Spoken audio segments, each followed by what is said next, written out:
Coucou tout le monde.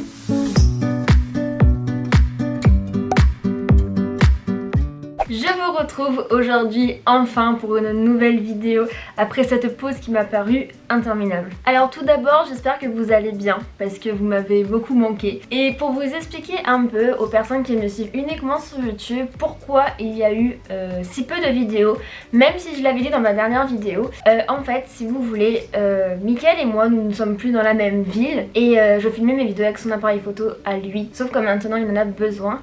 Et moi, pile poil au moment où je me retrouve toute seule, mon ancien appareil photo m'a lâché et les piles en fait ne fonctionnaient plus. Elle ne voulait plus se recharger, donc je n'avais plus de moyens de filmer de vidéos du tout. Et là, après tant d'efforts, j'ai pu enfin m'acheter mon propre appareil photo à moi, donc je suis vraiment super heureuse. Et c'est avec celui-là que je vous filme cette vidéo aujourd'hui. Et je me suis dit qu'il n'y avait rien de mieux que de vous proposer une petite FAQ pour mon retour sur YouTube.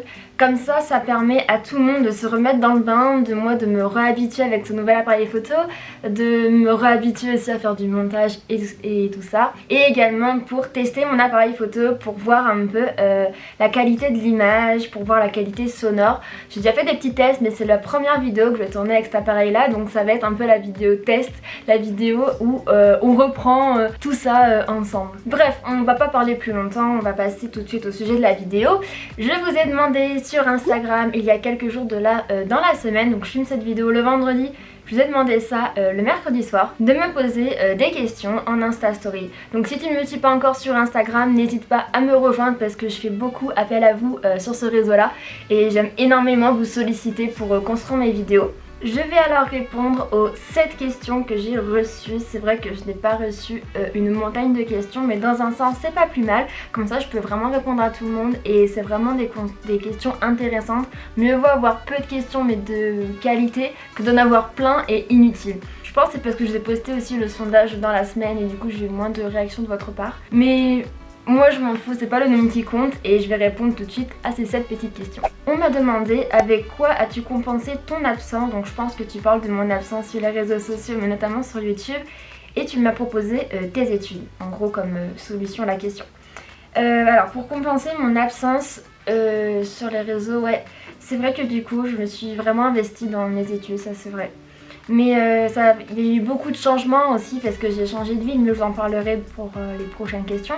Il y a eu beaucoup de changements, donc inconsciemment en fait j'étais tout le temps hyper occupée, chargée, il y avait plein de choses qui devaient se régler, j'étais très occupée, voilà, donc j'avais pas non plus le temps de m'ennuyer un peu. Et ouais, compenser l'absence, du coup j'ai essayé d'être un peu plus active sur Instagram, même si c'était compliqué parce que pareil, enfin j'avais plus d'appareil photo pour mes vidéos, mon téléphone portable faisait des photos de très mauvaise qualité et moi ça me gêne de faire des posts Instagram pas qualitatifs.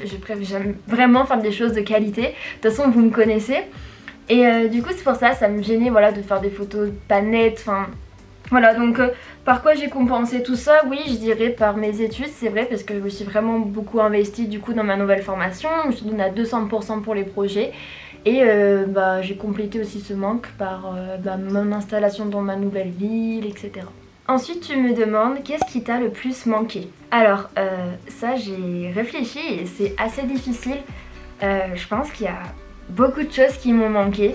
Parce que oui voilà, j'avais ce manque de plus pouvoir poster sur les réseaux sociaux. Et puis moi j'aime énormément ça, j'aime énormément partager avec vous tout ce que je fais, que ça soit mes petits dessins juste pour le plaisir, mais également mes projets scolaires. Je sais pas, ça me motive encore plus, j'ai vraiment besoin de ça. Et du coup ça m'a manqué. Ça m'a manqué pendant tout le mois de septembre et d'octobre, parce que là on est au mois de novembre déjà. Ça m'a manqué que pendant ces 2 mois je n'ai pas pu vous partager mes projets, que je n'ai pas pu filmer par exemple 7 croquis sur un thème, vous savez, les petites vidéos comme ça, ou n'importe quoi. Ça m'a manqué. À chaque fois que je faisais un truc je me disais mais j'aimerais trop le filmer, en faire une vidéo, faire tel type de truc. Il y a eu un événement dans la ville où je suis, je me suis dit ah là là j'aurais trop pu le filmer, faire un vlog, enfin ouais ça m'a trop manqué de pas partager avec vous, un truc de dingue hein. Autrement ce qui m'a manqué, je dirais que c'était mon petit quotidien entre guillemets à Angoulême. En fait j'avais un peu un rythme qui s'était installé et vous vous souvenez, je filmais mes vidéos toujours pareil face au bureau de Mickaël, qui c'était son bureau à lui. J'avais mes petites habitudes en fait de m'installer de telle ou telle manière, de filmer mes vidéos le mercredi après-midi ou c'était le vendredi après mais les week-ends. J'avais ma petite routine en fait et ça me manquait aussi de pas avoir le même espace. Après je sais qu'il y a des personnes qui s'habituent plus ou moins bien au changement. Moi je suis une personne qui a un peu du mal avec le changement. J'aime bien avoir ma petite routine ou mes choses. Et c'est pour ça aussi que je dirais voilà un peu mon appartement, mon espace de travail à Angoulême. Je m'étais bien habituée à celui-là, même pour travailler que pour mes vidéos. Ça me manque aussi un peu de me réhabituer dans l'espace et tout. Donc là c'est la première vidéo que je fais comme d'habitude, je la fais face à mon bureau, mais c'est quand même difficile. Voilà, c'est un peu tout ça qui me manque, même l'atmosphère de la ville. J'étais habituée à Angoulême, maintenant je suis dans une autre ville. Bon bien sûr je m'habitue, là ça va mieux, mais tout ça c'est des choses un peu qui me manquent et des changements qui ont été un peu difficiles. On va maintenant passer à une question qui je pense vous trotte à tous dans la tête, vous vous la posez tous, vu que j'arrête pas de vous dire qu'il y a eu du changement, qu'il y a eu ci, qu'il y a eu ça, que j'ai du mal à m'habituer, etc. Donc tu me demandes, tu fais quoi maintenant comme étude, à quel endroit et est-ce que ça te plaît? Alors, je fais quoi comme étude? Comme vous le savez, j'ai terminé mon BTS design graphique avec l'option média numérique à Angoulême, qui d'ailleurs, je fais une petite parenthèse que beaucoup de personnes me posent des questions par rapport à mes études. Je ne suis pas une conseillère d'orientation, donc je vous donne juste des conseils. C'est assez difficile pour moi de toujours vous aiguiller, je ne peux pas savoir à votre place si c'est vraiment la formation qui vous convient et où est-ce que vous devez postuler. Moi j'ai fait ça à Angoulême mais c'était mon choix en fait, il y a plein d'autres endroits. Et aussi voilà, j'ouvre une autre parenthèse pour vous dire que le BTS design graphique est en train de se transformer en DNMAD ou DMMAD, qui est un diplôme national, je sais plus ce que ça signifie le MAD. Mais en tout cas c'est un diplôme qui sera sur 3 ans et non plus sur 2 ans. Bref, revenons à la question. Alors j'ai mon BTS qui est déjà une bonne chose. Et comme vous le savez, pour l'avenir de mes études, je ne savais pas trop vers où aller. C'était assez compliqué. Plusieurs portes s'ouvraient à moi. Mais ce que je savais, c'est que je voulais intégrer le monde du travail assez rapidement. En fait, pas encore faire 2, 3, 4 ans d'études en fait. Non, je voulais pas ça, je voulais une formation assez rapide entre guillemets pour après intégrer le monde du travail. Donc j'ai choisi les licences professionnelles, c'est-à-dire que c'est une licence en 1 an où après tu es censé travailler en fait. Que tu as des licences générales ou ensuite là tu peux faire des masters etc. Et j'ai regardé donc toutes les licences professionnelles de France, il y en existe pas mal mais beaucoup sont centrées vers le web ou... il y en a quelques-unes avec le graphisme aussi et j'en ai trouvé une qui m'a vraiment tapé dans l'œil. Quand j'ai vu cette formation, j'ai vu le descriptif, ça m'a plu, vraiment ça m'a super plu. Et du coup c'est là où je suis en licence professionnelle création publicitaire à Nancy. Voilà donc c'est là où je suis très heureuse d'être ici parce qu'en faisant mes recherches c'est la seule licence de France qui a cet intitulé là et qui propose ce contenu là.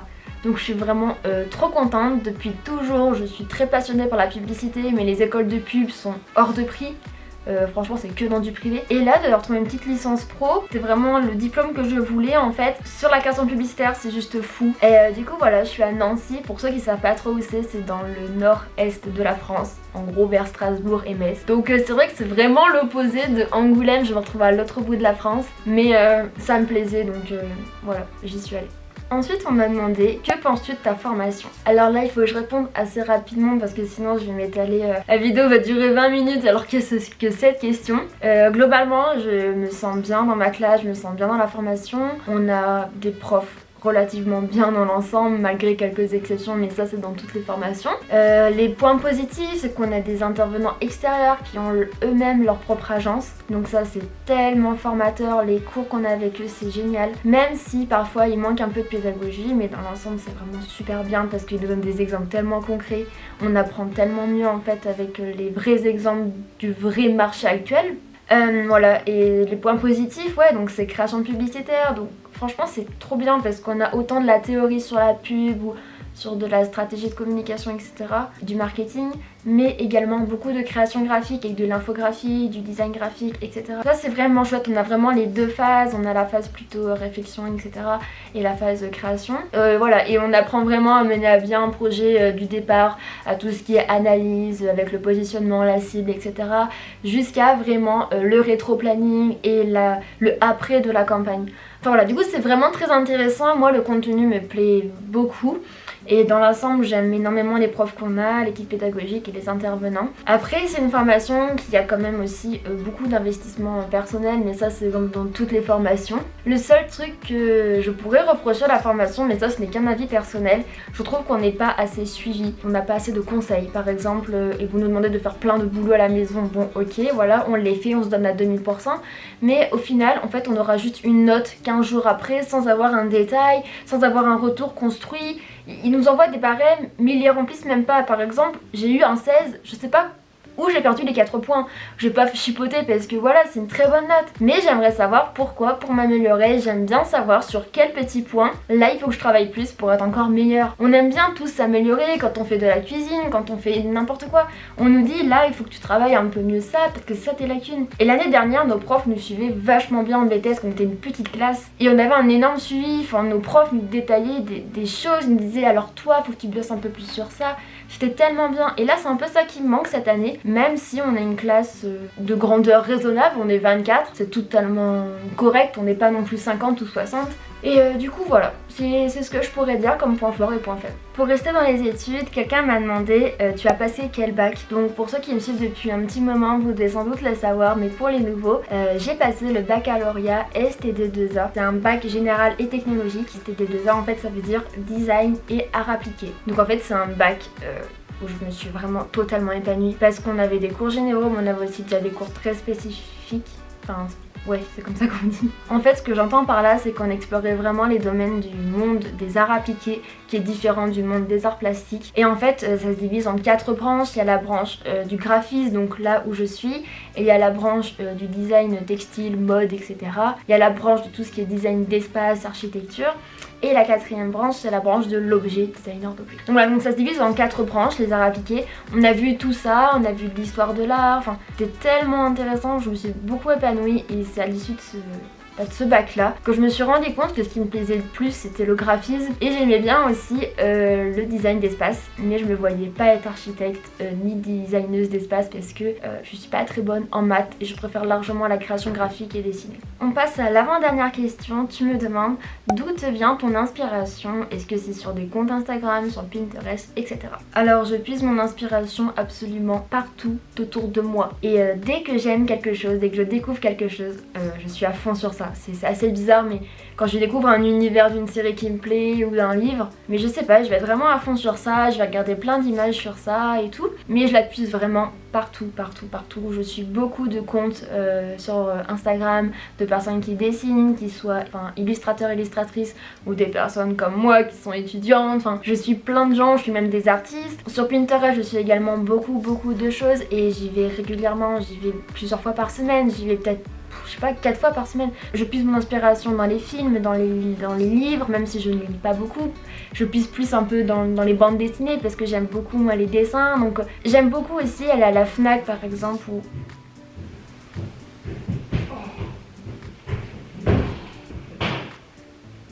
Je disais que j'aime aussi beaucoup aller à la Fnac, à Cultura ou à la bibliothèque pour regarder plein de livres.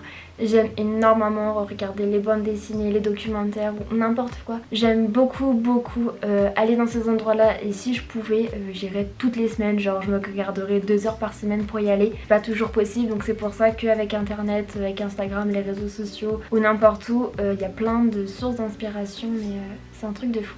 Et ensuite la dernière question, on me demande plutôt numérique ou traditionnel. Alors ça je ne saurais pas répondre, j'aime énormément les deux techniques. Avant j'étais beaucoup plus traditionnelle et maintenant je dessine plus avec ma tablette graphique et j'aime énormément le numérique. Je trouve qu'on peut faire des trucs de fou. Je trouve ça vraiment génial. Il y a tellement de possibilités et avec le numérique l'avantage de fou c'est qu'on peut déformer des choses. Vous savez quand on dessine par exemple une main en tradi et qu'il y a un petit truc qui va pas, on peut pas le déplacer, il faut gommer et tout redessiner et des fois on n'y arrive pas. Qu'en numérique t'as pas ce problème là, tu peux sélectionner. Donc c'est tellement plus facile en fait, tous ces moyens là. Je pourrais pas choisir, j'aime vraiment beaucoup les deux.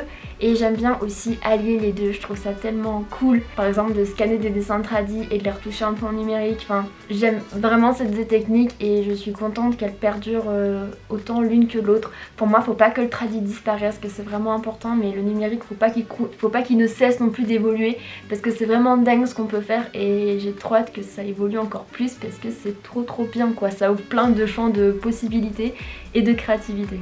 Voilà, j'ai répondu à toutes vos petites questions, j'espère quand même que la vidéo t'aura plu. C'était une vidéo un peu blabla pour se remettre dans le bain, voilà, pour partager un petit moment avec vous, sympathique. Et avant de terminer la vidéo, je voulais moi aussi vous poser une question. Vous pourrez me répondre en commentaire. J'aimerais savoir quelle vidéo vous voulez voir sur ma chaîne, si vous avez des idées précises ou pas. Dites-moi ça en dessous, ça pourra me donner aussi des idées pour les prochaines vidéos.